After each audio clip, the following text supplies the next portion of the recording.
Yan sa ngayon, open natin yung ating Strava. Tapos punta na tayo sa record kasi magre-recording tayo. So ito siya. So nakaset siya ng shoes. Ibig sabihin, ito yung sports na gagawin ko ngayon. Tatakbo ako. So, yan. Tapos pag pinindot mo na yung start, automatically na magkakanayan na mag-start na siya. Ayan, gumula na Starting run. yung seconds doon. So ibig sabihin, pwede na tayo mag-start. Kaya, tara, gawin na natin to. Tapos ito yung mapa natin. Let's go! Yan, hello! Hello po sa ating lahat. Hello po sa inyong lahat. Yan. So, di bale, sa araw na ito, kung mapansin nyo yung in-slide ko kanina, dun sa video na to, meron yung nakitang race bib. Ang tawag doon, race bib. So, nakita nyo doon, kung mapansin nyo, is 500k. Ang gagawin ko sa ngayon, kailangan mo tapusin yung 500 kilometers. Yun ay isang virtual run. Sa lahat ng mga di pa nakakalam ko anong virtual run, i-comment nyo kung ilang kayo interesadong gustong matuto or malaman ko anong virtual run. At sasabihin at tatalakayin natin yan dito. Then kung makapansin nyo rin sa video na to yung screen record ng Strava. So yun yung mga ginagawa namin kaming mga atleta kapag nagre-recording kami ng distance ganyan or kung ano pa na something activities na ginagawa namin dito. So kung makapansin nyo, yun yung proof na isesend kasi namin. So makikita nyo sa part ng video na to kung saan yun saan namin yun ina-attach or sinesend para sa mga gantong virtual run. Well, anyway,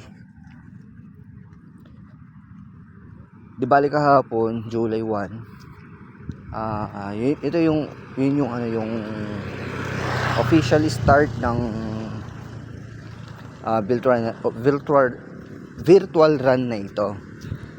So di bali kahapon hindi rin ako nakapag-runs kasi kahapon ko din talaga sana balak na makapag-run din sana. Kaso nga lang pag uwi ko sa bahay na yung klima kasi hindi rin naman okay. Tuloy-tuloy lang din naman yung niya, yung pag-amboy niya. Kaya hindi muna ako tumakbo. Kaya ang ginawa ko pahinga lang din muna. So kaya umaga pasok sana ako sa trabaho pero hindi naman ako nakapasok kasi nga hindi rin mga yung klima kaya parang hinila na lang ako ng katamaran. Pasensya na. Kaya naisip ko sa medyo maganda pa yung klima ngayon, naisip ko na ngayon ko na umpisan yung first official run ko ng virtual run. So di bali pala yung 500 yung distance sa 500 kilometers ay kailangan ko tapusin yun ng within 3 months or 90 days. Kaya naman kailangan ko matapos yun at pag natapos yun meron tayong marireceive ng mga awards. So sa lahat po ng mga interesado at gustong makasali sa virtual run, mag-comment na po kayo sa comment section at i-guide ko po kayong paano yung makakasali. At within this video pala, dito ko din pala i-attach yung yung mga documents. Makikita nyo yan sa video na to. And then itong video din pala na ito ay ito yung magiging first upload ko ng runs sa aking YouTube channel na Local Television. So pati rin sa aking Facebook page and saka sa aking dito mismong Facebook account i-upload ko din to. Kaya naman ito yung kauna-unahang video na i-upload ko na activity, kauna ng video ko ng takbo. Kaya sana suportahan nyo ako at para mas lalo pa ako may inspire sa pag sa ma-inspire po sa mga documentary activities ko na isasagawa ko. So tara na, sabayin niyo muna ako.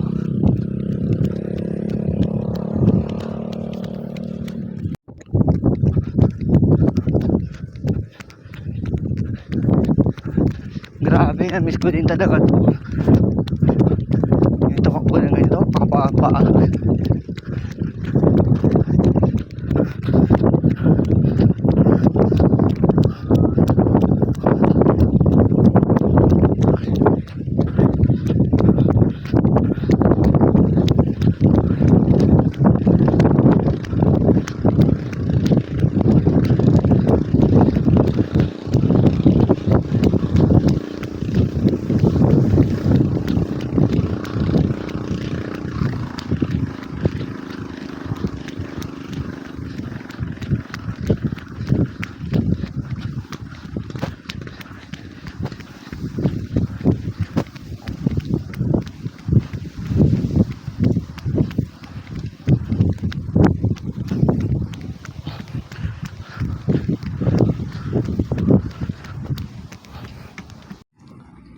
Hello.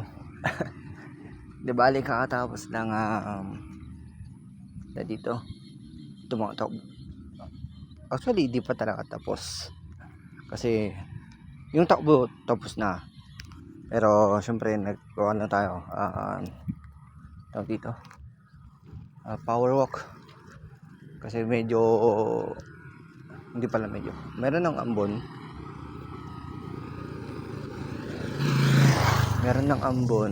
kaya kailangan ko na umuwi.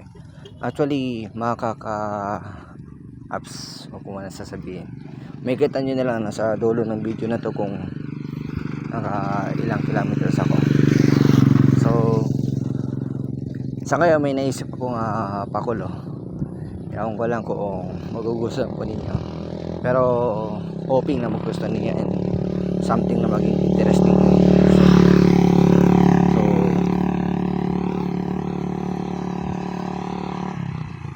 Di bale tapos na akong tumakbo. So mamaya papakita ko na lang kung paano dito sa dulo ng video na to. Papakita ko kung paano yung pag-submit ng distance na natapos ko, at kung paano nga ba naisasagawa tong virtual run para makita ninyo, para may sample kayo.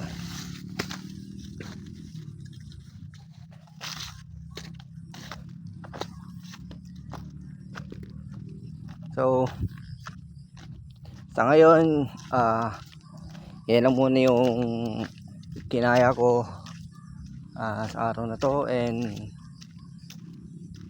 basta tandaan nyo sa dulo ng video na to, doon nyo makikita kung paano ko isasubmit itong race, itong distance result. At yun lamang po, at hoping na nagustuhan nyo po yung video or yung documentation na ginawa ko para sa araw na to, and thank you so much po at God bless po sa ating lahat. Stopping run. So ito, finish na tayo. Then lagyan natin ng lagyan natin siya ng file name. So Pinoy Fitness Run W. Check ko mga ng dito, ng water emoji para mas manda. Yan.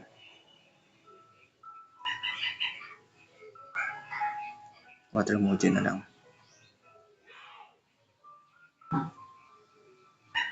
Tapos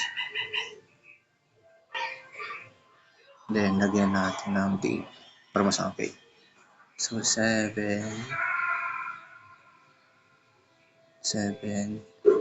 dash 2. So, ito na yung magiging file name ko. So, kung gusto naman natin maglagay ng pictures, ganyan lang.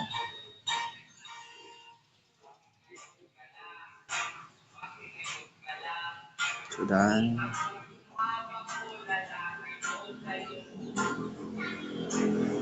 So, then nyo lang ma-upload yung picture. Wala naman kung gusto nyo siyang lagyan ng picture.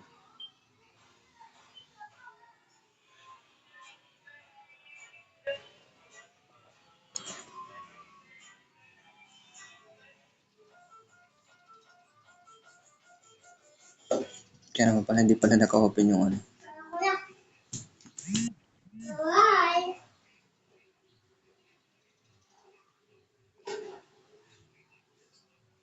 So, yun, upload na.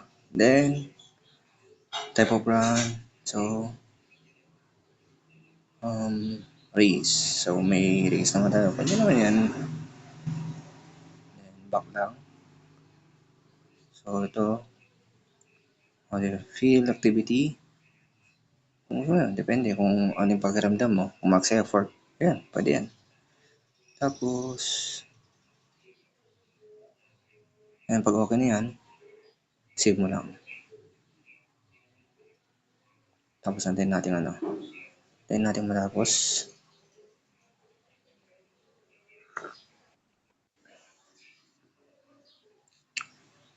So, yan na siya.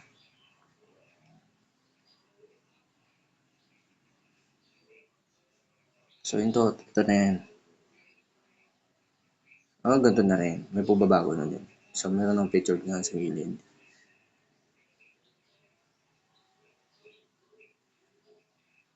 So, yung distance natin 19.73. Then, screenshot lang natin to. Yan, screenshot. So, right after ng screenshot, punta tayo sa dito, Pinay Fitness. Tapos, ang gagawin natin, para lang ano to, Facebook. Pinutin yung plus button, submit run. Then, upload tayo ng image. Yan. AI gallery. Ito.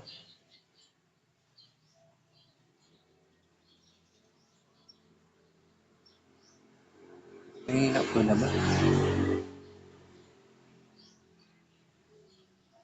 Ayun, so, yan. Hindi mo makikita kung may na-upload na. So, para ano natin, sure.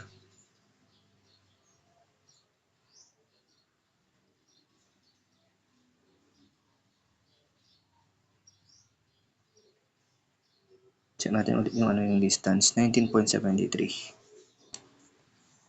So, 19.73. So, yung time naman natin, tingnan natin yung time. 2 hours 21 and 36. 2 hours 21 and 36 seconds. So, verify lang natin ulit kung tama. Kasi kailangan match ito, tugma.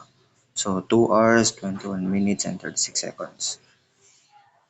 Tapos, yung distance natin is 19.73. So, dapat tama po dito, tsaka tama din dyan. 2 hours 21 and so, right after nyan,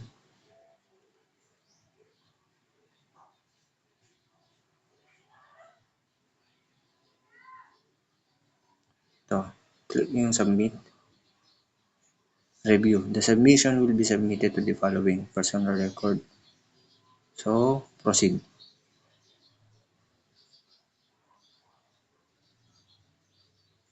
Actually, madali lang yan. Your submission is now pending for verification. So, pindutin lang okay. Yan, get notified. Do you want to get updated when your submission get approved? Siyempre, para updated tayo. I'm in. So, i-allow lang natin yan. So, yan. Meron na tayong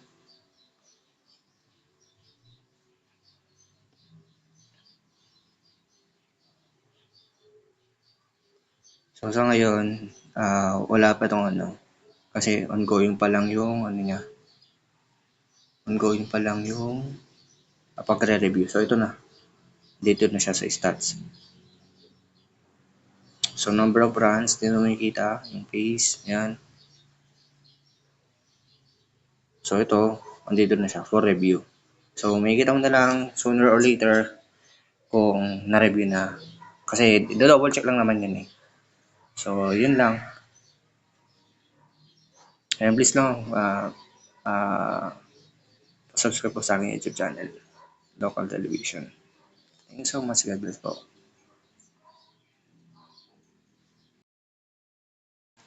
Yan. Ah, ito, sa ngayon, kung mapapansin ninyo, yun ang codec ng screen record ko dito sa notification ko nito. Notification bar. So, meron na ito. Notification galing sa Pinoy Fitness. Open natin.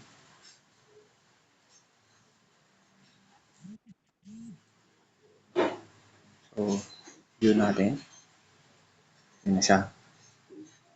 Approve na. Ibig sabihin, yung submission natin kanina, na-approvean na. Ibig sabihin, na less na siya. Tignan natin na. So, ito na yung update. Ito yung update. So, ang nagawa natin, overall sa 100% of the content, nakagawa natin ng 3%. So, good starts na yan. Okay na yan. So, ma-update yan. Medyo na lagi yan.